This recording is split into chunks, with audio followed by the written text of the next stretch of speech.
Welcome back mga ropa, kwentuhan muna tayo. Pag-usapan naman natin ngayon ang game ng Golden State Warriors at ito ay kontra sa kupunan ng Minnesota Timberwolves si Anthony Edwards. Ngayon mga ropa, coming into this game, nakuha nga ng Warriors si Dennis Schroeder, pero yung pinakang recent game nila nakasama si Dennis Schroeder ay tinambakan malala sila ng kupunan ng Memphis Grizzlies na pinangungunahan ni Ja Morant. Ngayon mga ropa, babawi ang kupunan ng Warriors dito kontra sa kupunan ng Minnesota Timberwolves. Coming into this game mga ropa, parehong 14-12 ang standings ang dalawang kupunan. At dito sa game na to mga ropa, binuhat ni Stephen Curry ang kupunan ng Golden State Warriors. Nagtala siya ng tumataginting na 31 points, 10 rebounds at 3 assists. Ngayon mga ropa, ito ang ginamit na diskarte nila Stephen Curry kasama si Dennis Schroeder para ipanalo ang game na to. Ito ang game analysis at breakdown Golden State Warriors kontra sa kupunan ng Minnesota Timberwolves. Simulan na natin to. Okay, game. Ito muna tayo dumako sa first 5 na ginamit ni Coach Steve Kerr dito sa game na to. Starting point guard niya dito si Dennis Schroeder, vice versa kay Stephen Curry sa shooting guard. At ang kanyang forwards dito mga ropa, sobrang interesting. Inuna niya si Kyle Anderson dito sa first 5 at kasama dito si Andrew Wiggins. At ang starting center niya dito mga ropa, si Jackson Davis. Ngayon mga ropa, himayin muna natin tong unang play na ginawa ng Golden State Warriors.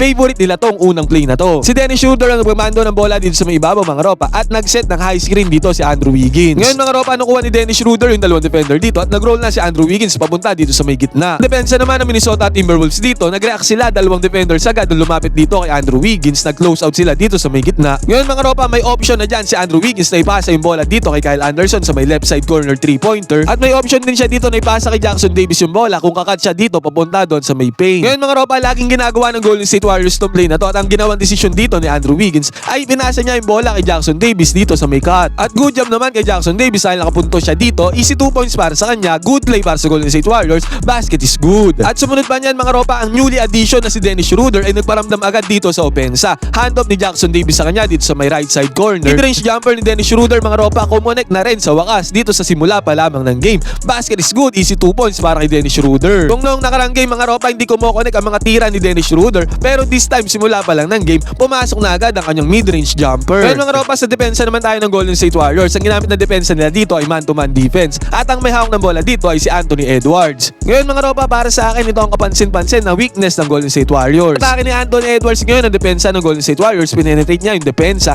at the same time nag-react naman ng Warriors dito. Close out agad sila dyan kay Anthony Edwards. Ngayon mga ropa, ang tendency outcome na yan sa sobrang pag-close out nila kay Anthony Edwards, naiwan naman si Rudy Gobert doon sa may lalim sa may paint na walang bantay. Ang daling pasa lang ni Anthony Edwards mga ropa kay Rudy Gobert. Ang resulta niyan, easy 2 points agad para kay Gobert, basket is good. Ngayon mga ropa, basically ang sinasabi ko, meron ngang good close out dito ang Warriors para ma-zone nila yung attacker or yung umaatake sa depensa nila. Yun nga lang mga ropa, yung recovery nila sa depensa para mag-close out doon sa may kabila sa pwedeng papasaan, yun talaga ang mabagal. Kaya ang kinalalabasan, easy 2 points sa kalaban katulad nga nito. Pwede kayong mag-comment dyan sa baba mga ropa kung napapansin nyo din to sa depensa ng Golden State Warriors. Dito sa simula mga ropa, maganda ang pinapakita ng Golden State Warriors center na si Jackson Davis. Dito mga ropa, pasa sa kanya sa may paint at well defended siya dito ni Rudy Gobert na isa sa best defenders ngayon sa NBA. Pero still nagawan pa rin niya ng paraan at nanaig ang kanyang opensa dito against sa depensa ni Rudy Gobert. Kaya nagkaroon siya ng 2 points dito, basket is good. At another one mga ropa, tumatakbo ang Golden State Warriors dito, fast break at nag-end up yung bola sa kamay ulit ni Jackson Davis. Slam dunk ni Jackson Davis mga ropa dito sa fast break. Again, easy money sa kanya, ang 2 points, no problem. Ito mga ropa, again, depensa na naman ng Golden State Warriors dito. Penetrate ulit sila dito sa depensa. At again, nag-react na naman sila dito sa depensa mga ropa, kaya nagkaroon ng space dito yung player na to ng Minnesota Timberwolves. At nung pinasa na yung bola, yan talaga ang kinakalabasan mga ropa.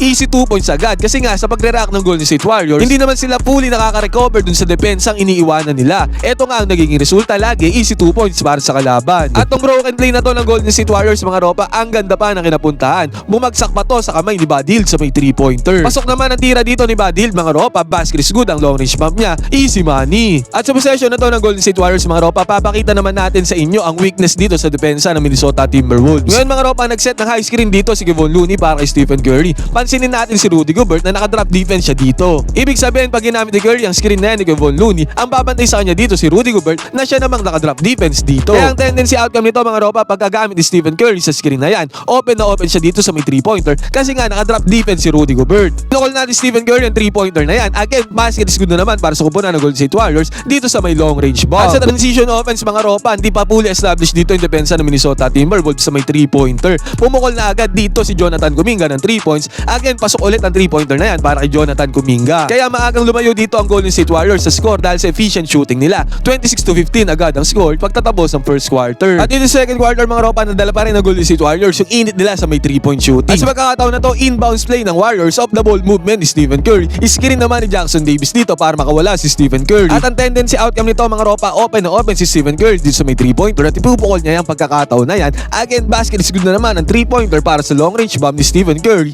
Easy money. At another one mga ropa, sinundan pa yan ang 3-pointer ni Jonathan Kuminga dito sa may left side corner. Pasok din ang tira na yan ni Jonathan Kuminga, no problem. Kaya sa pagkakataon na to mga ropa, 36-15 ang score, tumatagintig na tambakol na dito ang koponan ng Minnesota Timberwolves. Pero medyo naibisa naman ang kalamangan sa pamamaga dyan mga ropa dahil nakapukol din naman sila dito ng 3-pointer. Pasok din ang tira nila dyan. At sinundan pa yan ang another 3-pointer dito mga ropa. Pansinin natin yung sinet na screen dito ni Rudy Gobert para walang makalapit dito na defender against sa player nila. At pasok din ng left side corner 3-pointer na yan. Pero ang Golden State Warriors mga ropa, ayaw nilang magpaawat. This time transition offense sila. Pansinin natin si Stephen Curry na pumesto na dito sa side na to ng 3-pointer. At the same time si Badil pumesto na din dito sa may right side corner 3-pointer. Ngayon mga ropa, may option dito yung ball handler na kupunan ng Golden State Warriors. At ang napili niyang option dito ay ipasa ang bola kay Buddy Hield dahil hindi kay Stephen Curry. Pero di naman siya pinaya dito ni Buddy Hield mga ropa dahil pasok na naman ang 3-pointer na yan ng Golden State Warriors. Dito sa game na to mga ropa, 16 3-pointers na tumataginding ang pinasok ng Golden State Warriors. 16 out of 42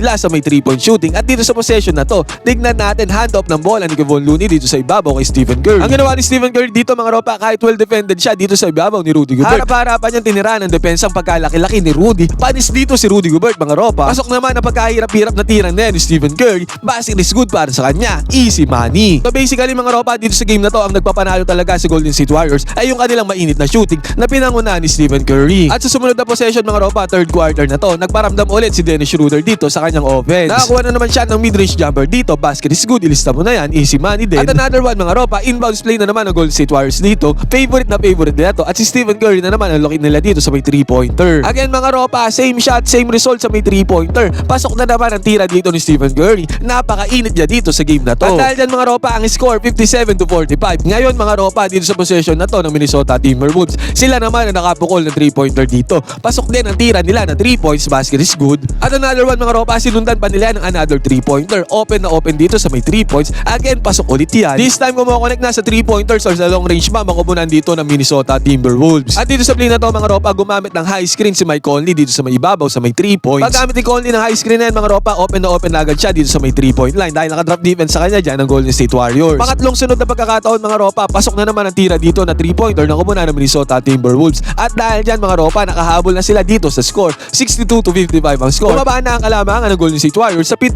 puntos. At hindi pa dyan natatapos ang pagbulusok sa opensa ng kupunan ng Minnesota Timberwolves mga ropa. Dito, give and go play ang ginawa ni Nasir Reed at ni Anthony Edwards. Bigay ni Nasir Reed ng bola dito kay Anthony Edwards. Sabay balik naman ni Anthony Edwards kay Nasir Reed dito sa may 3-pointer. Bumabol naman sa closeout dyan si Jackson Davis mga ropa. Yun nga lang, huli na ang lahat. Dahil enough space na yan kay Nasir Reed. At pinukol niya ulit ang 3-pointers dyan. Pasok na naman ang tira dito ng Minnesota Timberwolves sa may 3-pointer. Kaya talagang nakahabol na sila dito kung nasa kupunan ng Golden State. At sinundan pa ng atake fast break dito ni Nasir Reed mga ropa. Na-penetrate niya ang depensa ng Golden State Warriors para makakuha siya ng 2 points dito. Basket is good. 65-63 ang score mga ropa. 2 puntos na lang hawak ng lamang dito ng Warriors. At dito susubukan sana nilang mag-fast break. Pero binutata, chase down block sila dito ni Nasir Reed. At sa chase down block na yan ni Nasir Reed mga ropa, sa kabilang banda nag-fast break sila. At again si Nasir Reed pa ang naging recipient dito ng pasa sa may 3-pointer. Pagkatapos niya ma-block dito ang Golden State Warriors, tumakbo agad siya dito sa ring nila. At nabiyaan siya dito ng open na tira again sa 3-pointer. Pasok na naman ang tira dito ni Nasir Reed sa may long range bomb. At dahil dyan lumamang na ng 1 puntos dito ang kupunan ng Minnesota Timberwolves, nakahabol na sila. At dito na tayo dumako sa 4th quarter mga ropa. 7 minuto na higit na natitira dito sa 4th. All 84 ang score. Dikitan na, dikdikan na. Pagkakataon na to mga ropa, bola ng Golden State Warriors. At penetration ni Jonathan Kuminga. Napaka-effective ng penetration niya na to dahil na-attract niya ang depensa dito ng Minnesota Timberwolves. At dahil dyan mga ropa, na-open dito si Jackson Davis sa may ilalim. Ising pasa lang ni Jonathan Kuminga. Ang resulta, easy 2 points agad para kay Jackson Davis. Basket is good. Dito sa possession na to ng Minnesota Timberwolves mga ropa, si Anthony Edwards naman na gumamit ng high screen dito. Ginamit niya si Rudy Gobert dito sa ibabaw. At dahil dyan sa high screen na yan mga ropa, nagkaroon ng espasyo dito si Anthony Edwards sa may 3-pointer top of the key. Kahit may depensa sa kanya dyan mga ropa, pasok pa rin naman ang tira dito ni Anthony Edwards sa may 3-pointer. Basket is good ang long range bomb para sa kanya. At dito mga ropa, 90-87 ang score. Pinipilit lumayo ng Warriors dito sa score kontra sa kupunan ng Minnesota Timberwolves. 5 minuto mahigit ang natitira dito sa 4. At again mga ropa, same play ang ginawa dito ni Anthony Edwards at ni Rudy Gobert. High screen na naman ang sinet dito ni Rudy Gobert. At ginamit niya ni Anthony Edwards mga ropa. At ganun ulit, same play, same result. Same shot na naman mga ropa. Pasok na naman ang tira dito ni Anthony Edwards. Kaya ang resulta dyan, all 90 ang score. Basket is good para kay Anthony Edwards ang long range bomb. At sabi ko nga mga ropa, bakbakan na dito sa 4th quarter. Dito dito nakakuha ulit ng 2 points sa koponan ng Golden State. Dahil dyan sa 2 points na yan, 92-90 ang score. Ang malupit dito mga ropa, buhat mode si Anthony Edwards, this time sa possession ng Minnesota Timberwolves. Inatake niya dito ang depensa ng koponan ng Golden State. Penetration niya sa defense sa Golden State. Still nakakuha pa rin ng 2 points dyan si Anthony Edwards. Sa pagkahirap-hirap na tira na yan, basket is good. At dahil dito mga ropa, all 92 ang score, diitan lang ang laban, crunch time na nga dito sa 4th quarter. Pinasa nila yung bola dito kay Jackson Davis sa may right side corner 3-pointer at umatake si Jackson Davis dyan. Iwan ang defender dito ni Jackson Davis mga ropa, slam dunk pa ang kanyang ginawa dito para lumamang ang kubunan ng Golden State. At another one mga ropa, this time si Podziemski naman umatake dito para sa kubunan ng Golden State Warriors. Pasok din ang teardrops na yan ni Podziemski, 96-92 ang score. Sa pagkakataon na to mga ropa, si Stephen Curry naman ang may hawak ng bola. Siya naman ang gumamit dito ng high screen. Kanina ba ginagamit ni Stephen Curry ang high screen na yan dito sa 3-pointer mga ropa, pero di pa rin nag-a-adjust dito ang kubunan ng Minnesota Timberwolves. Kaya dito sa crucial moment na to mga ropa, pinagbayad sila ni Stephen Curry malala dahil pasok dito ang 3-pointer ni Stephen Curry. Open na open yan. Susubukan sana bumawin dito ang Minnesota Timberwolves mga ropa, pero nadepensahan sila na maganda dito ni Andrew Wiggins. Good defense by Andrew Wiggins. Ngayon possession ulit ng Golden State Warriors. At this time mga ropa, 101-94 ang score, wala ng 3 minuto na titira dito sa game. At si Stephen Curry na naman nagmamando ng bola dito sa Golden State Warriors sa ibabaw. At again mga ropa, high screen na naman ang sinet dito ng Golden State Warriors para kay Stephen Curry. Ginamit na naman ni Stephen Curry ang high screen na yan. Again mga ropa, pinukol ang 3-pointer. Same shot, same result na naman kay Stephen Curry. Pasok ang crucial 3-pointer na to. At dahil dyan mga ropa, 104-96 ang score. At dito again, possession ulit ng Golden State. Nalibre na naman si Stephen Curry dito sa may top of the key, 3-pointer. Nakasabay naman dyan ang bagay ang kubunan ng Minnesota Timberwolves. Pero huli na ang lahat dahil naipukol na ni Stephen Curry ang 3-pointer na yan.